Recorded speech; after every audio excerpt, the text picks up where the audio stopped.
The great hall of the orbital station Eternity was filled with creatures from 100 different worlds. Some had scales. Some had fur. Some had bodies made of light and shadow. They sat in their chairs and looked down at the center of the room where a small hologram of Earth floated in blue light. Counselor Veth stood at the highest platform. He was tall, with a body covered in hard black shell like an insect. His forearms were crossed over his chest. His red eyes moved slowly across the gathered leaders of the galaxy. "We have been patient," Veth said. His voice was cold and sharp. "For 60 years, we have watched the humans. We gave them a chance to prove themselves worthy of joining our great civilization. They have failed." Murmurs spread through the hall. Some agreed. Some were not sure. But no one spoke against Veth. The Keth Empire was the most powerful force in the galaxy. No one wanted to make them angry. "They breed too fast," Veth continued. "They ask too many questions. They look at things they should not look at. They reach for things that do not belong to them. They are like insects that infest a garden. If we do not act now, they will spread everywhere." An old creature with gray skin raised one thin hand. "What do you suggest, Counselor?" Veth smiled. It was not a kind smile. "I suggest we end the problem. Permanently. I call for a vote to declare war on humanity, authorize their complete removal from the galaxy." The vote was quick. Most species agreed with Veth. A few stayed silent. None voted against him. The decision was made in less than 10 minutes. "Send Ambassador Relos to deliver our message," Veth ordered. "Let the humans know their time is over." 3 days later, a silver ship landed in the city of Sol on Earth. Ambassador Relos stepped out into the morning sun. He was a tall creature with pale blue skin and long fingers. He carried a golden scroll in his hands. This scroll contained the death sentence of an entire species. Relos expected to meet with crying politicians. He expected begging and pleading. He expected humans to fall on their knees and ask for mercy. That was what every other weak species had done when the council came for them. Instead, he was taken to a simple meeting room. A woman sat alone at a table waiting for him. She was old. Her hair was gray and pulled back from her face. Her eyes were dark and calm. She wore a military uniform with many medals on her chest. "I am Admiral Una Park," she said. "I speak for Earth." Relos looked around the room. "Where are your leaders? Your politicians?" "I am the only one you need to speak with," Una replied. "Please, deliver your message." Relos unrolled the golden scroll and began to read. He spoke of humanity's crimes against the Galactic Order. He spoke of their dangerous nature. He spoke of the Council's decision to remove them from existence. He spoke for nearly 20 minutes, listing every reason why humans deserve to die. When he finished, he looked at the old woman. He expected tears. He expected fear. He expected her to beg for her people's lives. Una Park took the scroll from his hands. She read it slowly, from beginning to end. Then she set it down on the table. She looked up at Relos with a slight smile on her face. At last, she said. Relos blinked. I do not understand."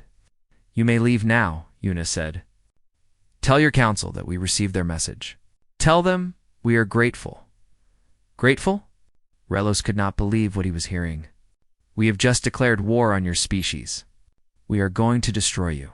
Una stood up from her chair. Despite her age, she moved like a soldier.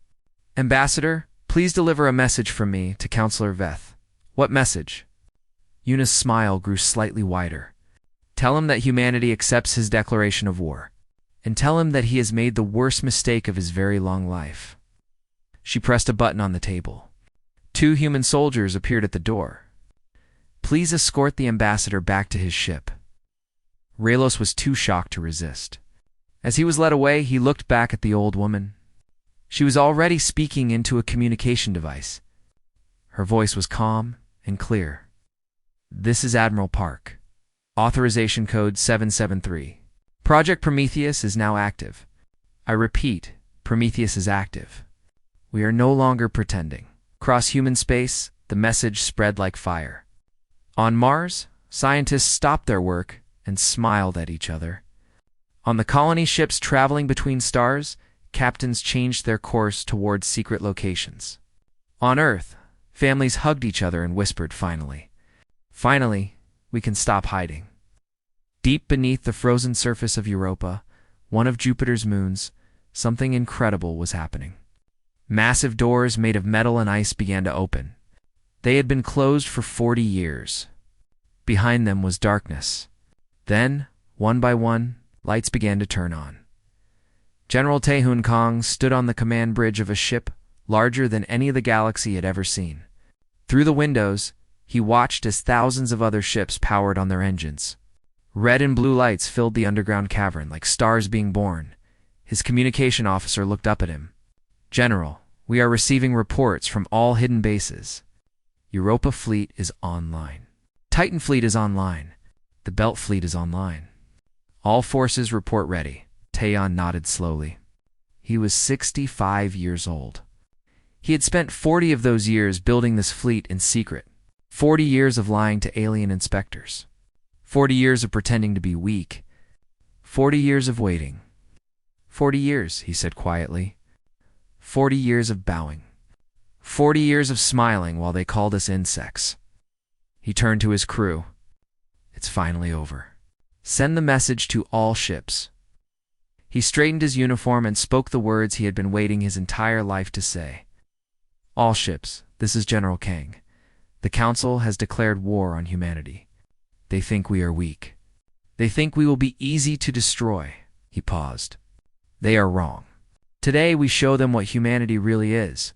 Today, we stop hiding. Today, we rise." Across the hidden fleets, humans cheered. After 40 years of patience, after 40 years of planning, the moment had finally come. The galaxy thought they were hunting insects. They were about to discover they had awakened a sleeping giant, and the giant was very, very angry. 40 years ago, a young woman named Yuna Park stood before the leaders of Earth. She was only 33 years old then, a lieutenant with fire in her eyes and fear in her heart. But the fear was not for herself. It was for all of humanity. "It will never accept us," she told the gathered presidents and generals. "I have studied the Council for 10 years. I have read their history. I have learned their languages. And I know the truth. They see us as animals, as insects. They let us join them because they want to control us. But one day, when we become too many or too smart, they will try to destroy us." An old general laughed at her. "You are young and paranoid. The Council is our ally. The Council is our prison," Yuna replied. "They limit our technology. They limit our population. They limit where we can travel. They smile at us and pat our heads like we are pets. But behind our backs, they call us vermin." The room was silent. Many did not want to believe her. But some saw the truth in her words. "What do you suggest?" asked the President of the United Earth Government. Yuna took a deep breath. "We prepare. In secret. We build weapons they cannot imagine. We create technology they have never seen. We train soldiers they will never expect. And we do all of this while pretending to be weak and harmless. We let them think they are right about us. We let them underestimate us until the day they make their move." Her eyes were hard as steel. "And then we show them what humans can really do." It took 5 years to convince everyone. But slowly, the plan was put into motion. The greatest minds on Earth were gathered in secret locations. The smartest scientists, the bravest soldiers, the most creative engineers. They were given one mission: prepare humanity to survive. Dr. Mingi Beek was only 28 when she was recruited. She was a physicist, brilliant beyond her years. They brought her to a secret base deep under the Pacific Ocean. "Call it Project Prometheus," her new commander told her. "Your job is to make the impossible possible." For 40 years, Mingi worked in the shadows. She created weapons that could cut through any armor. She designed shields that could stop any attack. She built engines that could make ships travel faster than anyone thought possible.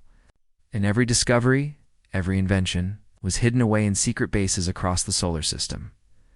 The Council sent inspectors to Earth every year. They looked at human technology and laughed. They saw slow ships and weak weapons. They saw a species that was barely surviving. They never knew that beneath the ice of Europa, beneath the rocks of the asteroid belt, beneath the red dust of Mars, humanity was building an army. Now, 40 years later, that army was ready. Lieutenant Woojin Seo arrived at Admiral Park's command center 3 days after the declaration of war. He looked tired. He had spent the last 10 years living among aliens, pretending to be a simple human servant. He had cleaned their floors. He had served their food. He had listened to their conversations when they thought no one important was around. "I have everything," he told Yuna. He placed a small device on her desk. Every secret, every weakness, every fear. The Keith are terrified of fire. Their shells crack in extreme heat. The Veth cannot see in bright light. The Council's communication system has 17 major weaknesses that we can exploit. Yuna smiled. 10 years of your life, living as a servant. 10 years well spent, Woojin replied. I always knew this day would come. In the shipyards of Europa, Captain Hannah Cho walked through the halls of her new ship. The Iron Will was massive. It was 3 times larger than any ship the Council had ever built. Its weapons could destroy a planet.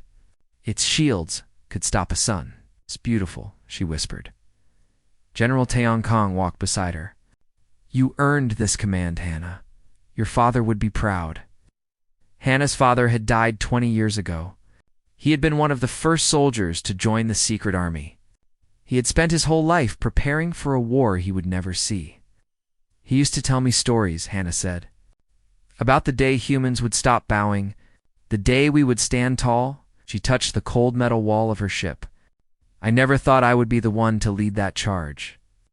The Council made their first move yesterday, Taeyon said. A fleet of 200 Keth warships is heading for Proxima Centauri. They expect to find a defenseless colony. Hannah smiled. It was a dangerous smile. How many ships should I take? 20 should be enough. I'll take 10. I want to make a statement. The Battle of Proxima Centauri lasted 17 minutes. The Keth fleet arrived, expecting easy prey. They found Captain Hannah Cho and 10 human warships waiting for them. The Keth commander laughed when he saw the small human force. Only 10 ships? These humans are even more foolish than we thought. Destroy them. 200 Keth ships opened fire. Their weapons hit the human shields and did nothing. The shields glowed bright blue and held firm. Then the humans fired back. The Keth had never seen weapons like this. Beams of light cut through their ships like knives through paper. Missiles that could not be stopped tore through their armor. Ships that had survived 1,000 battles exploded in seconds. In 17 minutes, it was over. 200 Keth warships were destroyed. Not a single human ship was damaged. On the Council Station Eternity, Counselor Veth received the battle report. He read it 3 times. He could not believe what he was seeing. Possible, he whispered. This is impossible. The humans are weak. They have no technology. They have no weapons. But the report did not lie. 200 ships. Gone. In 17 minutes, Veth's 4 hands began to shake. For the first time in his 300 years of life, he felt something cold growing in his chest. It took him a moment to recognize the feeling. It was fear. What have we awakened? He whispered to the empty room. What have we done? Far away, Admiral Unipark received news of the victory. She did not smile. She did not celebrate. She simply nodded and turned to her officers. This is just the beginning, she said. They will not give up easily. We must be ready for what comes next. The war had begun, and humanity was done pretending. Admiral Unipark stood in front of a camera. Behind her, through the window, the stars of the galaxy stretched into forever. Her face was calm.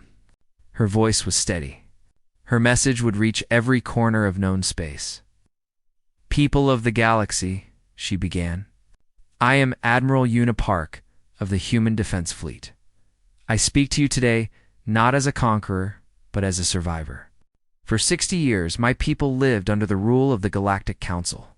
We followed their laws. We accepted their limits. We asked only to live in peace." She paused. Her dark eyes looked directly into the camera. 3 weeks ago, the Council declared war on humanity. Not because we attacked them. Not because we threatened them. But because they feared what we might become. They decided that the safest thing to do was to destroy us completely. Every man, every woman, every child, across the galaxy, billions of creatures watched. Some had never questioned the Council before. Now they listened with new ears. "We did not want this war," Una continued. "But we will not die quietly. We will not beg for mercy from those who have none. We will fight. And we will win. But I make this promise to every species listening: we will not become what we are fighting against. Surrender, and you will be treated with honor. Continue to fight alongside the Keth, and you will be defeated. The choice is yours." The message ended. But its effects spread like waves in water. On the planet Varith Prime, the heart of Keth, military power, General Taeon Kong led the ground assault. His soldiers wore armor that made them look like metal giants. They moved through the streets of the Keth fortress city like ghosts made of steel. The Keth defenders were terrified.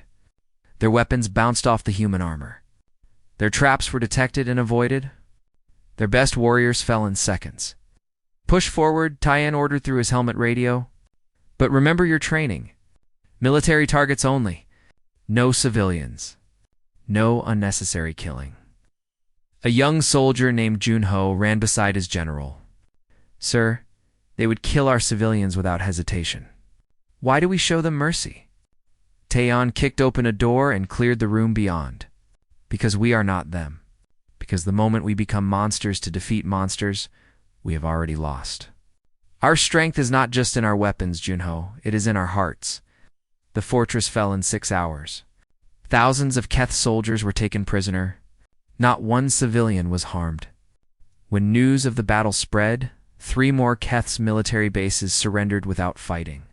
Back on the human flagship, Dr. Mingy Beak presented her greatest creation to Admiral Park.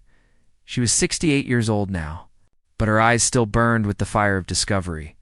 "We call it the silence wave," Mingy explained. A hologram showed a small device, no bigger than a human hand. When activated, it sends out a pulse that travels faster than light. Any ship caught in the pulse will have its shields completely disabled. They cannot be restarted for at least 20 minutes. Eunice studied the device. The range: 3 light years. The room went silent. 3 light years. That meant a single device could disable every enemy ship in an entire star system at once. "The Council's greatest advantage has always been their shield technology," Mingy said. "They have spent thousands of years perfecting it. With this device, that advantage disappears." Yuna nodded slowly. "How many do we have?" 50. And we can make more." The war changed overnight. Human fleets appeared in Council space like ghosts. The silence wave would pulse, enemy shields would fall, and the battle would be over before it truly began. But humanity did not just bring destruction. They brought freedom. The Soren were a peaceful species. They had long tails and large, gentle eyes. For 500 years, the Keth had kept them as slaves. They worked in Keth factories. They served in Keth homes. They had no rights, no freedom, no hope. Captain Hannah Cho brought her fleet to the Soren homeworld. The Keth guards there saw her ships and ran. They knew they could not win.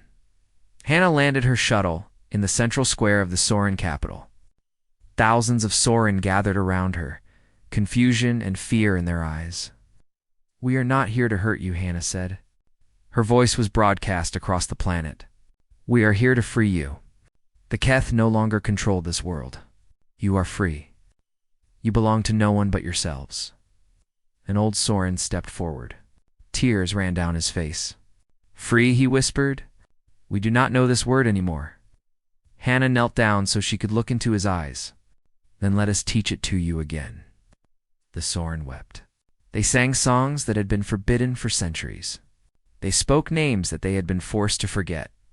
And everywhere, they blessed the humans who had given them back their lives. Lieutenant Wujin Seo worked in the shadows. Using the intelligence he had gathered over 10 years, he found the cracks in the Council alliance. The Veth species hated being controlled by the Keth. The Marine had ancient grudges against their masters. The small Tali people dreamed of independence. Wu Jin sent messages to all of them. Secret messages. Promises of friendship. Promises of alliance. Promises of a new galaxy where all species could be equals. One by one they responded. The Veth withdrew from the war first. Then the Marin, then a dozen smaller species. The Council, which had once seemed unbreakable, began to fall apart. Counselor Veth watched his alliance crumble. He screamed at his generals.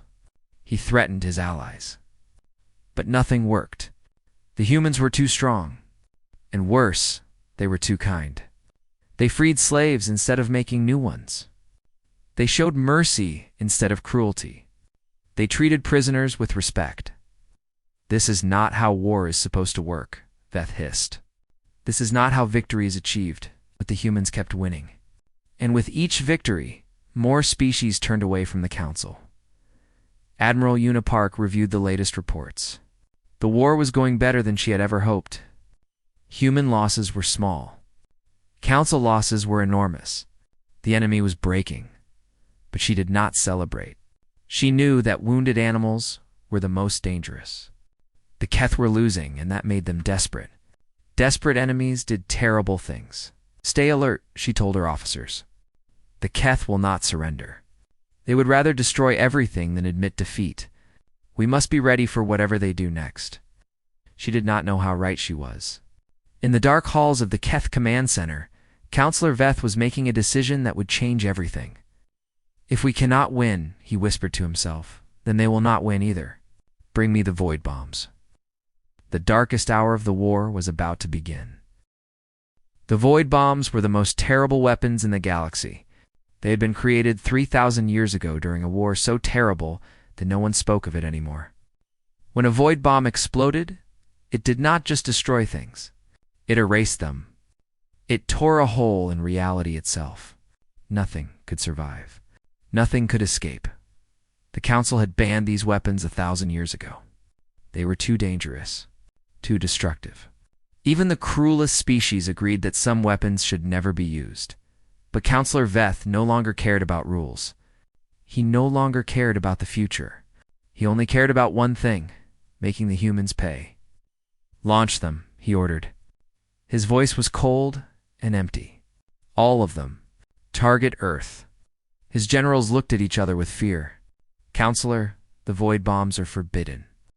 If we use them, every species in the galaxy will turn against us.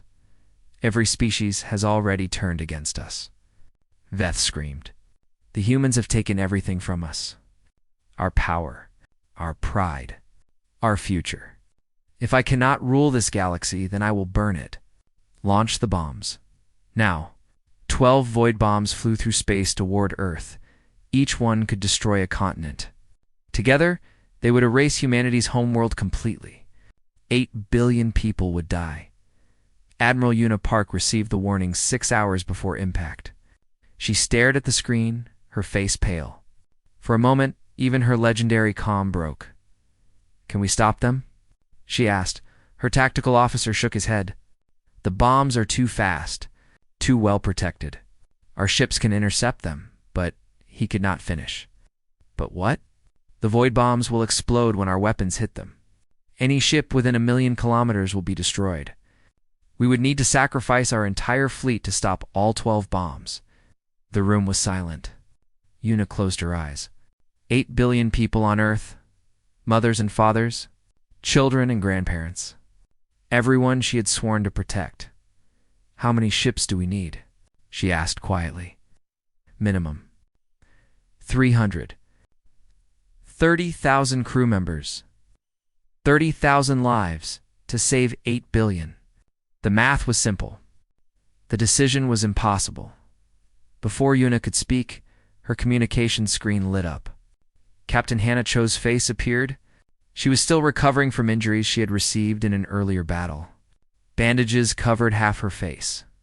But her eyes were clear and determined. Admiral, I volunteer to lead the interception fleet. Hannah, you are injured. You cannot. I can and I will. Hannah's voice was firm. You need your best captains for this mission. I am your best captain, and I am not afraid to die for my people. Una wanted to argue. She wanted to order Hannah to stay behind, but she knew that would be wrong. Hannah had the right to choose her own fate. Every soldier did. 300 ships, Una said finally. 30,000 volunteers. Within an hour, they had more volunteers than they needed. Humans from every colony, every ship, every station stepped forward. They knew what they were agreeing to. They knew most of them would not come back. They volunteered anyway. Hannah addressed her fleet before they departed. Her voice was broadcast to every ship. I will not lie to you, she said. Many of us will die today. Maybe all of us. But we are not dying for nothing. We are dying for Earth. For our families. For every human who has ever lived or ever will live.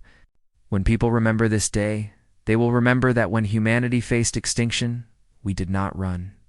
We did not hide. We flew straight into death itself, and we did not blink. She paused. Tears ran down her cheeks, but her voice did not shake. I have a message for my mother, in case I do not come back.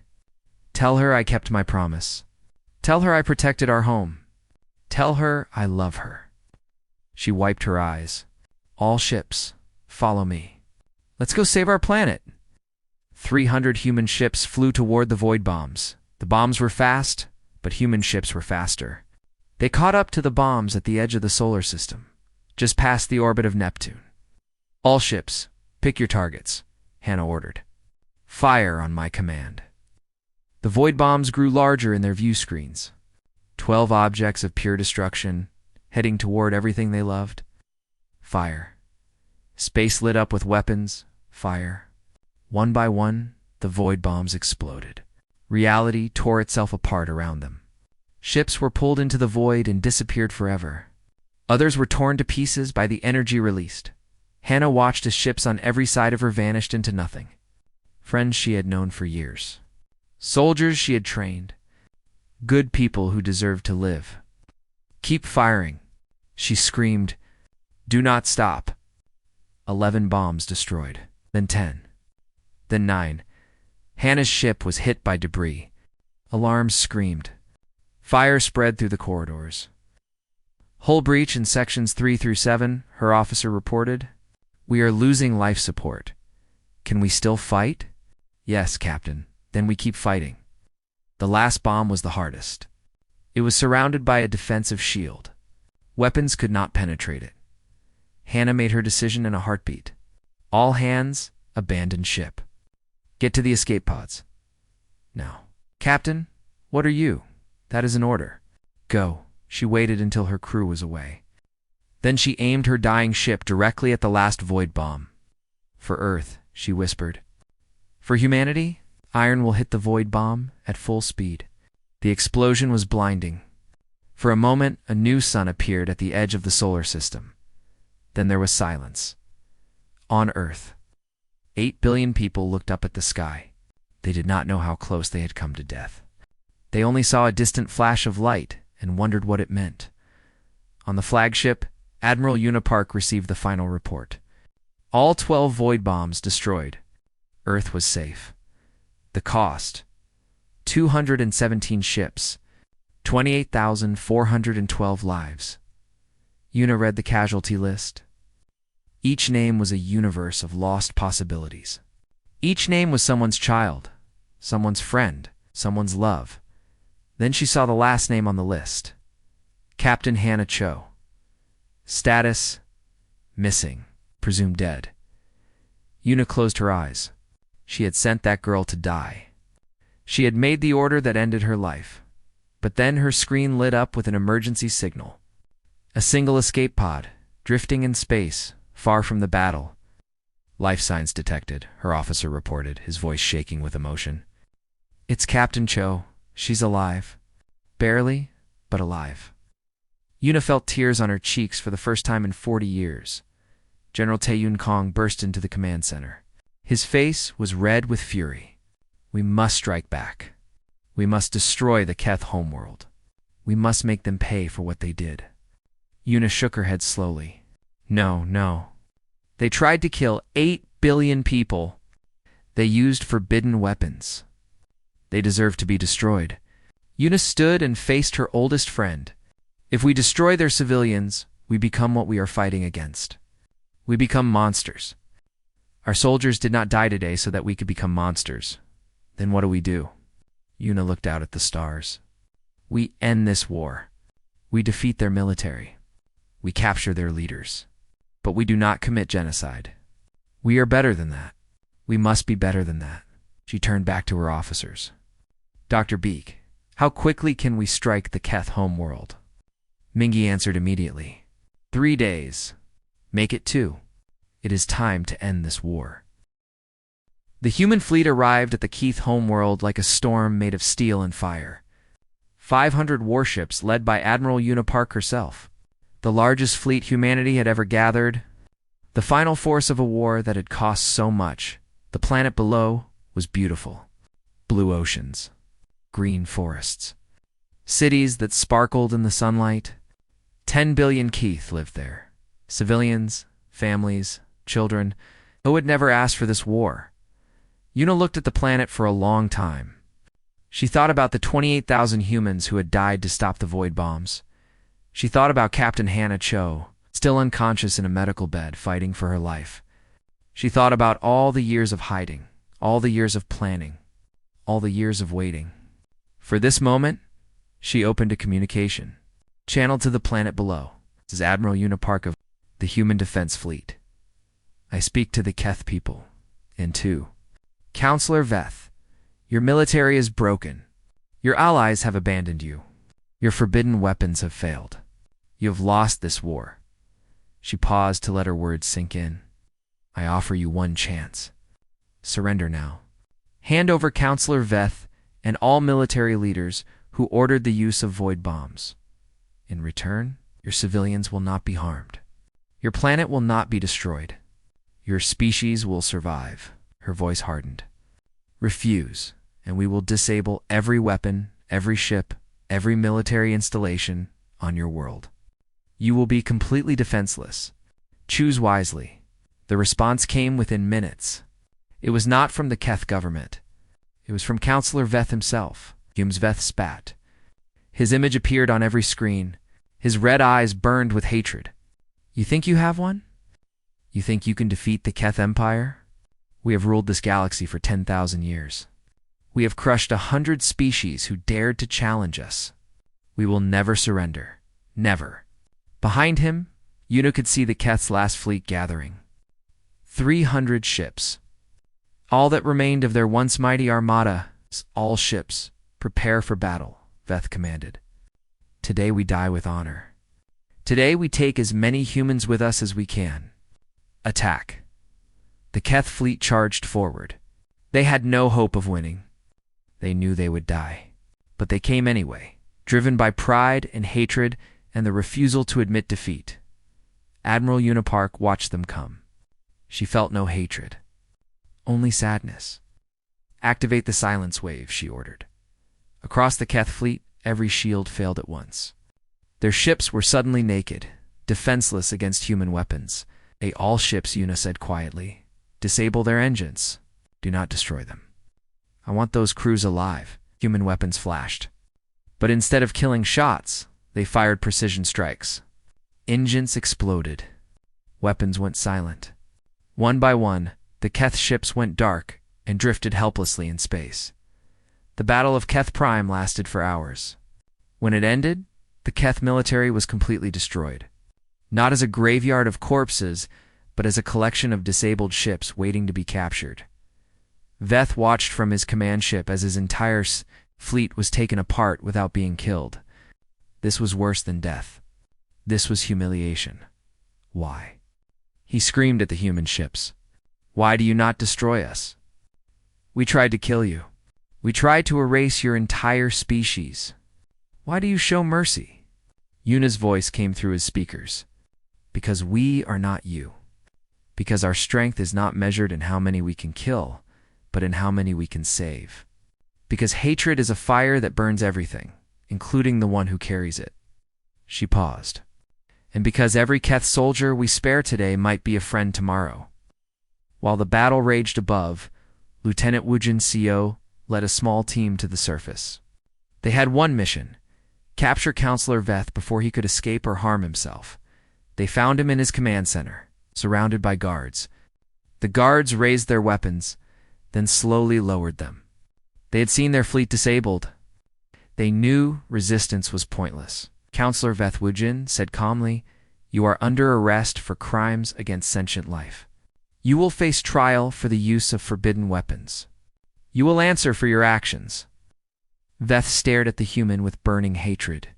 "You cannot judge me. I am a counselor. I am above your laws." "No one is above justice," Wujin replied. "Not even you." The war was over. In the months that followed, a new galactic council was formed. Not the old council of masters and servants, but a true alliance of equals. Humans sat beside Keth. Soren sat beside Morin. Every species had one voice, one vote, one chance to be heard. Counselor Veth was tried for his crimes. He was not executed, though many called for his death. Instead, he was sentenced to spend the rest of his life helping rebuild the worlds he had tried to destroy. Every day, he would work beside the species he had once called insects. The Soren were given their own world for the first time in 500 years. They named it Hope, and they built statues of the human soldiers who had freed them. The Keth, defeated but not destroyed, slowly began to change. A new generation grew up knowing that other species were not enemies to be conquered, but neighbors to be respected. It would take many years, but healing had begun. Captain Hannah Cho woke up 3 weeks after the battle. The first thing she saw was Admiral Una Park sitting beside her bed. "Did we win?" Hannah whispered. Her voice was weak, but her eyes were clear. "We won," Una said. She took Hannah's hand in her own. "You saved Earth. You saved 8 billion people. You are a hero," Hannah smiled weakly. "I told you. Humans do not give up." No, Una agreed. "We never do." 10 years later, Admiral Una Park retired. She was 93 years old and she was tired. She had spent her entire life preparing for a war that she had helped win. Now it was time to rest. She moved to a small house in the Korean countryside, the mountains where her grandmother had been born. She planted a garden. She watched the sunset. She finally found peace. One spring morning, a visitor arrived. It was a young Soren diplomat with large, gentle eyes and a long tail that swayed nervously behind her. "Admiral Park," the Soren said. "My name is Lyra. I was only a child when your soldiers freed my world. But I remember the day the humans came and told us we were free." Una invited her inside and made tea. "I have traveled across the galaxy to ask you one question," Lyra said. "Why? Why did you fight for us? We were nothing to you. We were slaves of another species. You could have left us in chains, and no one would have blamed you. Why did you save us?" Una looked out the window at the mountains. The morning sun was turning them gold. "Because we know what it means to be underestimated," she said quietly. "To be dismissed, to be told that you are nothing, that you are insects, that you do not matter." She turned back to the young Soren. "We did not fight to become the new masters of the galaxy. We fought so that there would be no more masters at all. We fought so that every species, no matter how small or weak, would have the right to be free." Lyra wiped tears from her eyes. "Thank you," she whispered. "From all my people, thank you." After Lyra left, Una walked into her garden. The flowers were blooming. The birds were singing. The war was long over, and the galaxy was slowly learning to live in peace. She thought about all the years of hiding, all the years of planning, all the friends she had lost, all the battles she had won, and she thought about that moment, so many years ago, when a foolish ambassador had handed her a declaration of war, expecting her to cry. At last, she had said then, at last the hiding was over. At last, humanity could stand tall. At last, the galaxy knew what humans could do, and now, at last, there was peace. Una closed her eyes and lifted her face to the sun. For the first time in her long, long life, she felt truly happy. The war was won. The future was bright, and humanity would never bow again.